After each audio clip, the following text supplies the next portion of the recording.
Er ist mit seiner Staffelei am Sonntag über Land und hat ein Sujet gesucht, das er malen kann. Da trifft sein Künstlerblick auf eine Kuh am Waldesrand. Er sieht, es gibt ein Meisterwerk nicht zu zahlen. Er stellt sich auf und malt zuerst links der Wald im Hintergrund. Ein Hügel rechts, ein Himmel noch dazu. Darauf macht er vorne das Gras mit vielen Blumen drin noch kommt. Am Schluss zur Hauptsache, nämlich zu der Kuh. Er mischt auf seiner Palette die zarteste Braun mit geschickter Hand und tunkt der Pinsel rein und setzt ihn an.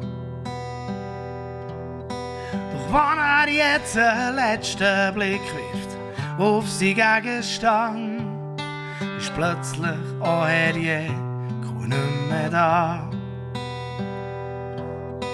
So verschämte Tier ist rausgelaufen aus seinem Bild. Kein Mensch weiss, was von dort ins hat vertrieben. Sie ist nicht mehr zurückgekommen in einem Mal, wo er gewunken hat wie wild. Ein weisser Fleck ist auf der Leinwand geblieben. Lang an selben Sonntag ist er gesessen an der Stelle. Er gewartet vor seiner Staffelei das da.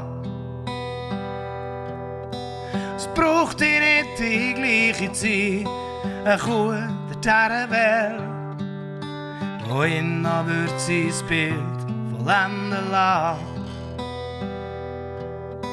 Doch die Welt ist so perfid, dass sie sich selten oder nie nach Bildern, die wir von ihr gemacht haben, richtet. So hey auf dieser Matte die banosenhaften Kühe, der Ansatz zum Meisterwerk vernichtet.